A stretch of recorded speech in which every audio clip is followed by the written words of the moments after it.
ये है दिल्ली दर्पण। राजधानी दिल्ली में अनलॉक 1 का पहला दिन मौसम ने थोड़ी राहत दिखाई, लेकिन पहले ही दिन दिल्ली की राजनीति गर्मा गई और उबाल भी ऐसा कि दिल्ली भाजपा प्रदेश अध्यक्ष मनोज तिवारी को थाने ले जाने की जरूरत पड़ गई। दरअसल दिल्ली की सभी विधानसभाओं में केजरीवाल सरकार की नीतियों के खिलाफ सांकेतिक प्रदर्शन किए गए, जिसमें सोशल डिस्टेंसिंग का भी भरपूर ध्यान दिया गया। क्यों दिल्ली बीजेपी को ये प्रदर्शन करना पड़ा, सुनिए बीजेपी नेताओं से ही। नमस्कार, दिल्ली दर्पण टीवी देख रहे हैं आप। मैं हूं आपके साथ प्रवीण गुप्ता। इस वक्त मौजूद हैं दिल्ली के अशोक विहार में। पूरे दिल्ली में अरविंद केजरीवाल को घेरने की कोशिश की जा रही है और सिंबॉलिक प्रदर्शन पूरी दिल्ली में किए जा रहे हैं। अलग अलग क्षेत्र में आप देख सकते हैं। हालांकि इस प्रदर्शनों में सोशल डिस्टेंसिंग का भी पूरा ध्यान दिया जा रहा है। हमारे साथ योगेश वर्मा जी हैं और आज भी यहाँ पर प्रदर्शन हुआ, सिंबॉलिक प्रदर्शन यहाँ पर किया गया केजरीवाल जी की नीतियों के खिलाफ। क्या सिंबॉलिक प्रदर्शन था और क्या बात रखना चाहते हैं, बातचीत करते हैं।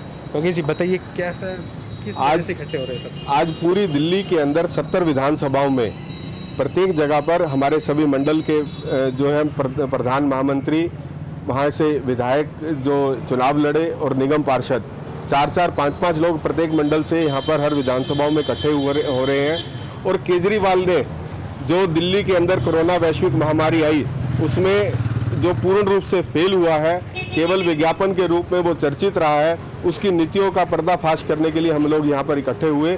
जब इकट्ठे हुए तो आप देख रहे हैं दिल्ली के अंदर प्रतिदिन हजारों की संख्या में जो है कोरोना के पेशेंट बढ़ते जा रहे हैं, लेकिन किसी प्रकार की भी सुविधा आज नहीं दी जा रही है। आज अगर आप हॉस्पिटल्स के अंदर जाओगे, जब पहले शुरू के 10-15 दिनों में जब आप प्रेस कॉन्फ्रेंस देखते थे तो केजरीवाल जी कहते थे कि हमारे पास 30,000 से लेकर 50,000 एक्टिव पेशेंट को रखने की सुविधा है।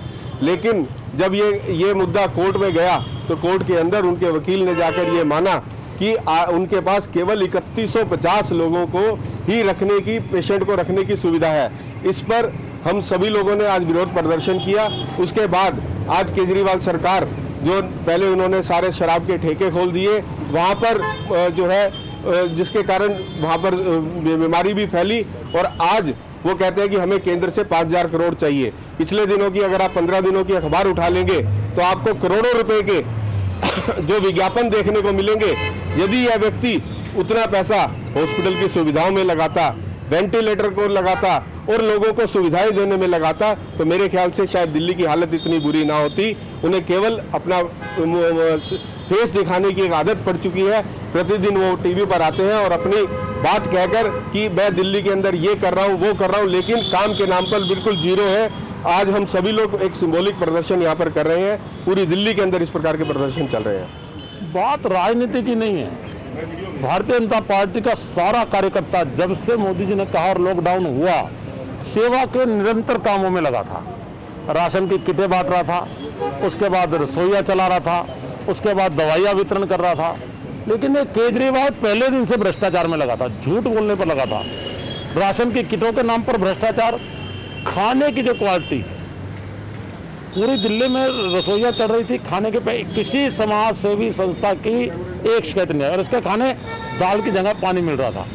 संख्या बड़ा घोटाला था। और आज जो बेडों का घोटाला हुआ, ये कहा कि 30,000 बेड तैयार है और 2,000 लोगों को भी जगह नहीं दे पा रहा। जो लोग सेल्फ क्वारंटाइन है घरों में, ये कहा कि डीएम चिंता करेंगे, एसडीएम एक आदमी की व्यवस्था देखेंगे। तो मैं बहुत लोगों को जानता हूँ, किसी जिम्मेवार आदमी ने ढंग से कोई बात ही नहीं की है। जब किसी जिम्मेवार आदमी ने कोई ढंग से बात ही नहीं की है, एक बार फोन आया किसी के पास कि हाँ साहब आपके यहाँ है, हाँ जी है, अच्छा जी। उसके बाद पोस्टर लगाया छुट्टी। फिर आए कि घर के जो लोग हैं साहब ये पर्चा फेंके, इनको जाकर सरकारी उसमें आप टेस्ट कर रहे हैं। 70-70 साल के लोग, 80-80 साल के लोग घर के, और इस तरह से बेरुखी भरा व्यवहार, यानी सिवाय झूठ बोलना, बड़ी बड़ी एडवर्टाइजमेंट देना, प्रवासियों के नाम पर पहले भी इसने जिस तरह का खेल खेला था। मतलब आप ये समझिए कि केजरीवाल जैसा आदमी मुख्यमंत्री दिल्ली में, एक तरफ 22 करोड़ का यूपी, साथ में लगता हरियाणा, और कहाँ पर ये उनको अपनी सीमाएं बंद करनी पड़ रही है। दिल्ली के लोगों से डर नहीं है, डर है केजरीवाल की बदनीयती से, उसके कुकर्मों से, हर चीज़ में किए गए भ्रष्टाचार से। तो ऐसा आदमी दिल्ली के लिए नासूर बन चुका है। क्या सही में दिल्ली के व्यापारियों को कोई समस्या हो रही है, इसके लिए हमने बात की एक व्यापारी से। मार्केटों का तो बुरा हाल हो चुका है जी, क्योंकि लॉकडाउन के कोई भी टाइम नहीं मिला, एकदम खड़े पैर ये लॉकडाउन हुआ, जिसके कारण की माल का आना जाना, चेकों का बाउंस होना, ये सब कुछ शुरू हो चुका है। दिल्ली की जनता की खाली एक ही बात है कि राजनों से हमें गिला नहीं, तेरी रहबरी का सवाल है, तू इधर उधर की बात न कर, ये बता ये कारों क्यों लुटा। जो देश की जनता, जो पूर्वांचल के हमारे भाई यहाँ आकर मेट्रो खड़ी कर रहे हैं, बड़े बड़े कारखाने बना रहे हैं, बड़ी बड़ी बिल्डिंगें बना रहे हैं, उन सबको इस कोरोना के दौर में करुणा के साथ देखना चाहिए था, उनका अगले दिन से ही पलायन नहीं होना चाहिए था। ये बताता है कि हमने उनकी कैसे सेवा करी है। दिल्ली की भाजपा नेताओं ने तो केजरीवाल सरकार के खिलाफ मोर्चा खोल दिया है और डीएम ऑफिस में ज्ञापन भी सौंपा जा रहा है। अब इन सांकेतिक प्रदर्शनों का सरकार पर क्या असर होता है, ये आने वाले कुछ दिनों में देखने को मिल सकता है। दिल्ली दर्पण टीवी के लिए कैमरामैन योगेंद्र कुमार के साथ पुनीत गुप्ता की रिपोर्ट।